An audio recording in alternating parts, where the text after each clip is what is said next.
It is 3:47 in the morning. The Pacific Ocean is 52 degrees Fahrenheit. You are lying flat on your back in the surf zone at Coronado Beach, California. The waves are breaking directly over your face. Every 7 seconds, another wall of black, freezing water crashes into your chest, fills your nostrils, and drives the air out of your lungs. The sand underneath you is grinding into every exposed inch of skin.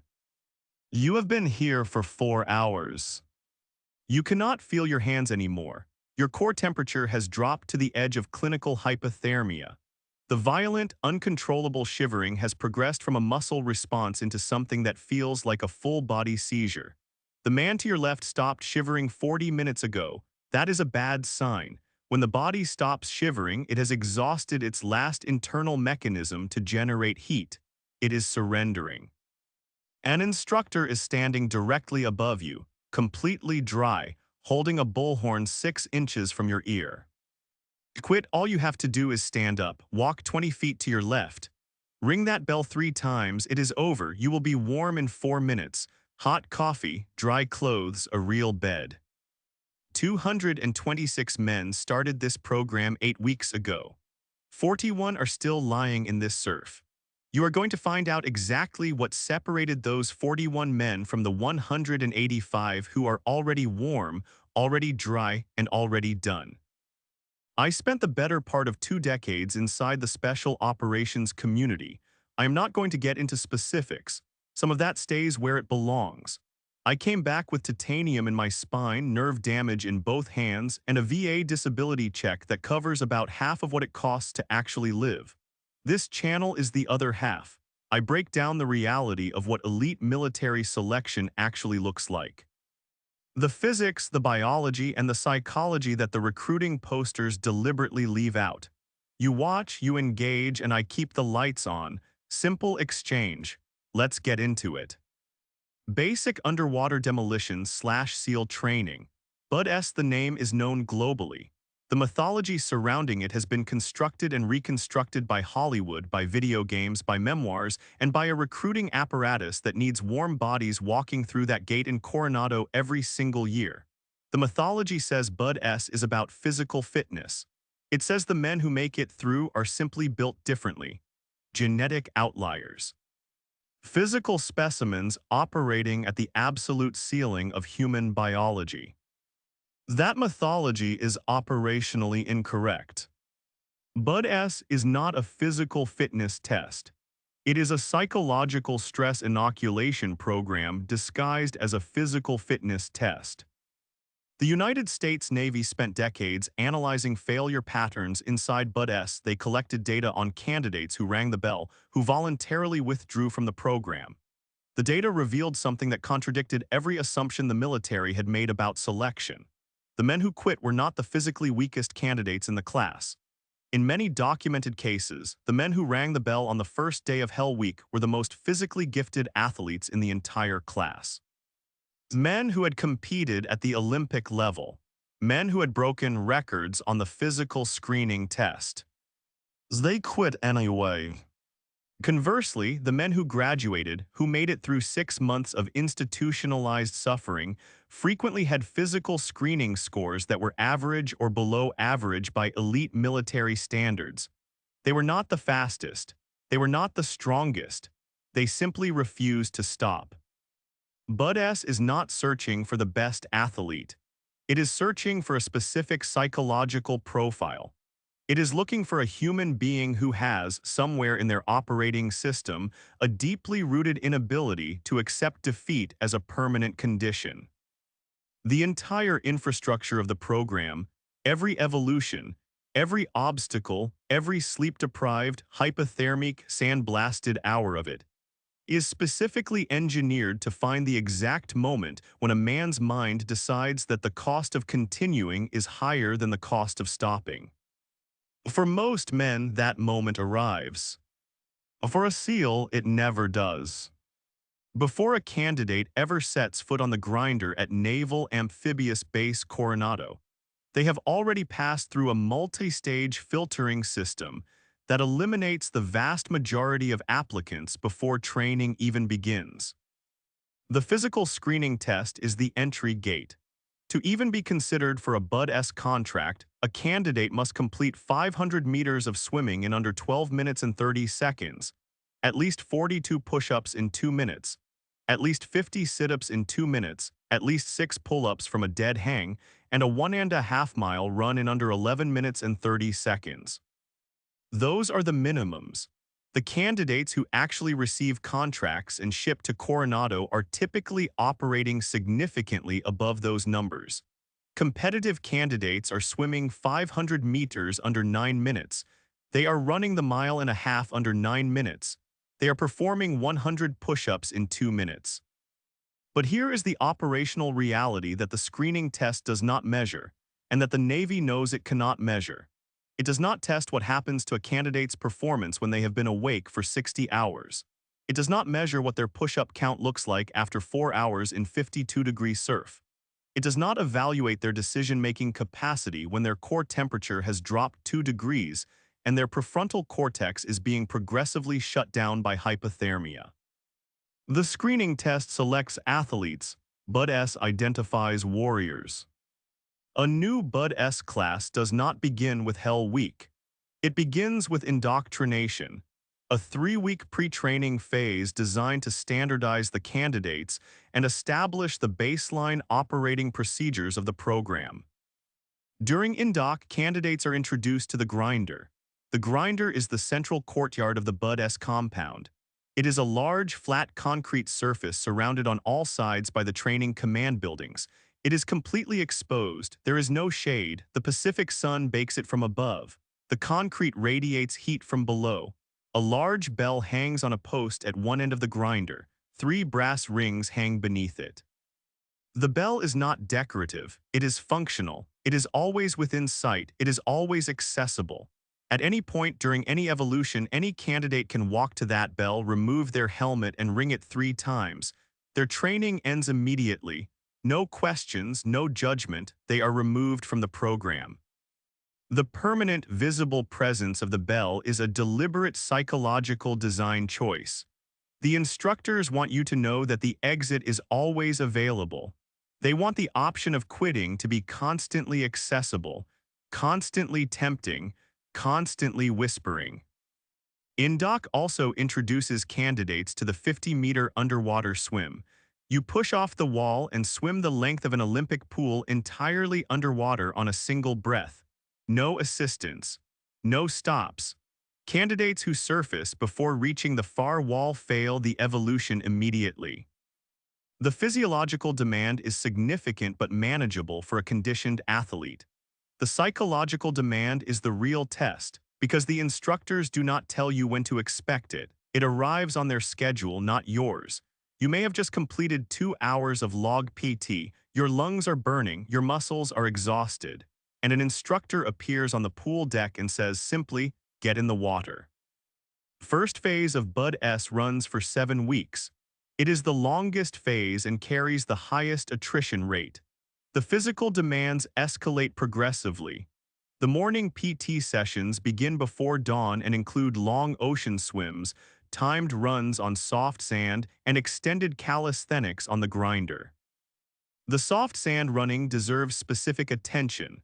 Running on soft beach sand is biomechanically brutal compared to running on a hard surface. The energy return from each foot strike drops dramatically. Every step requires significantly more muscular output to generate the same forward propulsion. A candidate running 4 miles on a hard track will expend a certain amount of energy. That same candidate running 4 miles on the soft sand of Coronado Beach will expend approximately 30 to 40% more energy to cover the identical distance. BUD/S candidates run on soft sand every day. The instructors are not trying to injure the candidates. They are trying to operate them at the absolute ceiling of their physical capacity for weeks at a time, to identify who can continue to execute when their body has nothing left. Hell Week begins without warnings. Typically, it initiates on a Sunday evening during the 5th or 6th week of first phase. The candidates return to their barracks after a normal training day. They are allowed to eat. Some of them sleep. The barracks go quiet.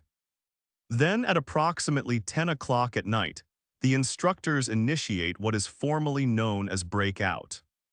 Blank training rounds detonate around the barracks. Fire hoses connected to the Pacific Ocean pump freezing salt water through the windows and under the doors. Instructors move through the compound with bullhorns, sirens, and spotlights. The candidates have approximately 90 seconds to get into formation. A Hell Week has begun. For the next 5.5 days, 132 continuous hours, the candidates will not sleep. The instructors operate on rotating shifts, ensuring that fresh instructors are always on deck, always alert, always pressing. The candidates have no rotation, they are always on. The primary vehicle of Hell Week is the IBS. The inflatable boat small. It is a 7-man rubber raft weighing approximately 108 pounds. During Hell Week, it is never in the water when the instructors can make it be somewhere else. Boat carries are the central punishment and the central training evolution of Hell Week. The candidates carry the boat on their heads, they carry it across the beach, they carry it over sandberms and through the surf zone and up and down the stairs of the combat training tank. The weight of the boat presses directly down onto the cervical spine. After the first 24 hours, the skin on top of the candidates' heads is raw. After 48 hours, it is bleeding. The instructors race the boat crews against each other. The losing crew does a water evolution. Every race has a loser. There is always another water evolution. The candidates are never dry for more than 20 minutes at a time. The Pacific in winter does not warm up between evolutions. The cumulative sleep deprivation of Hell Week produces measurable, documented neurological effects. After 24 hours without sleep, cognitive performance drops to a level equivalent to a blood alcohol content of approximately 0.1%. After 48 hours, the prefrontal cortex, responsible for rational decision-making, impulse control, and emotional regulation, begins to partially shut down. The brain begins conserving energy by redirecting blood flow away from higher-order thinking and toward the basic survival functions controlled by the brainstem. After 72 hours, candidates begin experiencing microsleep. The brain forces itself into sleep cycles of 2 to 10 seconds in duration, completely involuntarily, regardless of what the body is doing at the time. Candidates have been documented falling asleep while running, falling asleep while carrying the IBS, falling asleep while standing in formation. The instructors know this is happening. They are watching for it. A candidate who falls asleep on his feet is not being broken by the program. He is being evaluated by it. The question the instructors are asking is not whether the candidate is suffering. Every candidate is suffering equally. The question is whether the candidate can continue to function, continue to execute, and continue to lead while suffering. By Wednesday of Hell Week, the attrition curve becomes nearly vertical. The men who are going to quit have, by this point, been white-knuckling it for 3 days on willpower alone. The willpower account is empty. The body is in open revolt.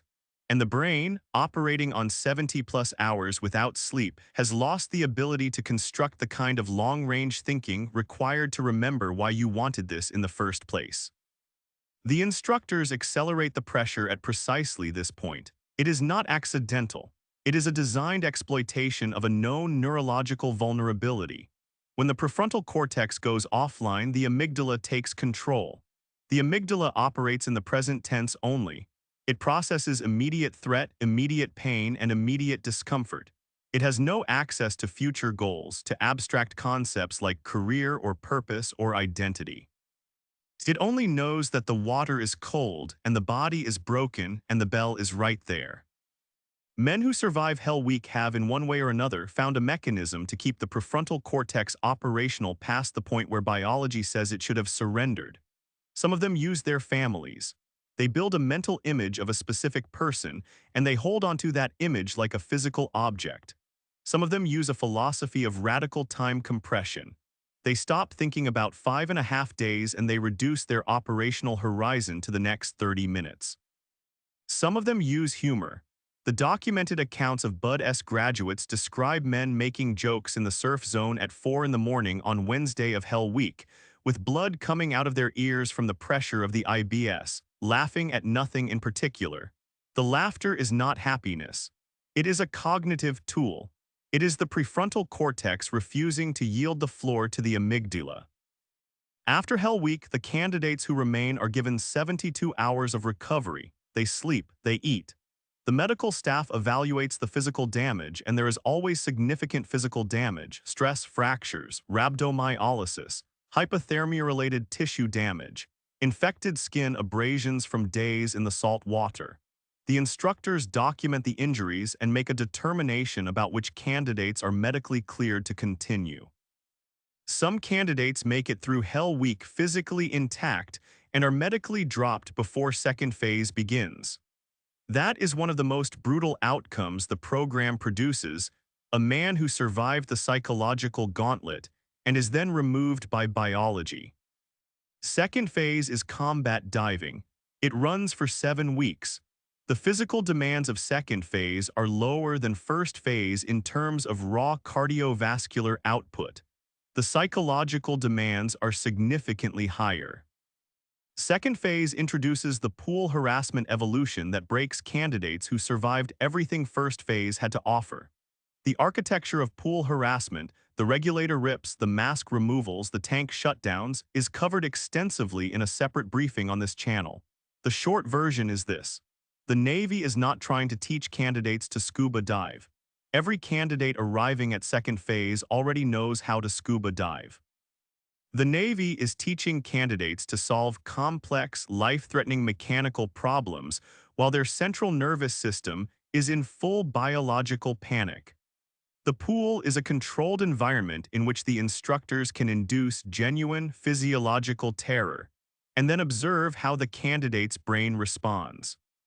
The candidates who fail second phase are not the ones who cannot dive. They are the ones whose hands begin shaking when the regulator is ripped out of their mouth. They are the ones whose procedural memory collapses under biological stress.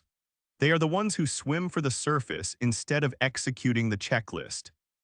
Third phase is land warfare. It runs for 7 weeks and covers the tactical foundations of small unit operations, patrol techniques, demolitions, weapons handling in adverse conditions, and field navigation. Third phase is the closest Bud-S gets to conventional military training. And by this point in the program, the candidates who remain are an almost entirely self-selecting group of men who have already demonstrated that they cannot be broken by cold water, sleep deprivation, or physiological panic. The attrition rate in third phase is substantially lower than in first and second phase. The filtering has already been completed. Third phase is not removing men from the program. It is building the specific technical competencies that the remaining men will need to function inside a SEAL platoon. After Bud-S comes SEAL Qualification Training SQT. It is an additional 26 weeks of advanced tactical instruction covering close quarters combat, military free-fall parachuting, combat medicine, maritime operations, and intelligence collection. SQT is where the Navy takes the men who survived Bud-S and begins converting them from candidates into operators. Only after completing SQT does a candidate receive the Navy SEAL Trident, the warfare pin, the physical object that represents the end of a process that began with a screening test and ran, in total, for the better part of a year of continuous institutionalized suffering. Of the men who enter Bud-S, approximately 70 to 80% will not finish.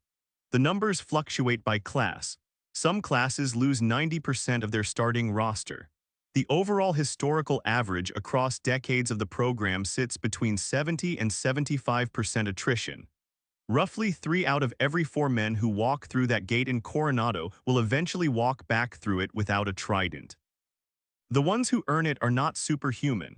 That is the conclusion the data forces you to reach. They are not biologically exceptional. The Navy's own research confirms this. They are men who found somewhere inside themselves a specific refusal. A refusal to allow the present moment, no matter how painful, no matter how cold, no matter how sleep-deprived and broken and desperate, to permanently override the identity they decided to build. The bell is always there, the exit is always available, the coffee is always hot on the other side of it. The men who wear the trident are the men who looked at that bell every single day for 6 months and decided every single day that the answer was no. That discipline, that specific, practiced daily refusal, does not stay on the beach at Coronado when training ends. It goes with them, into the water, into the dark, into the places that will never appear on your evening news. If this breakdown gave you a clearer picture of what Bud S actually is and what it actually selects for, drop a like and subscribe. It costs you nothing, and it is directly what keeps this channel running. I will see you at the rally point. Out.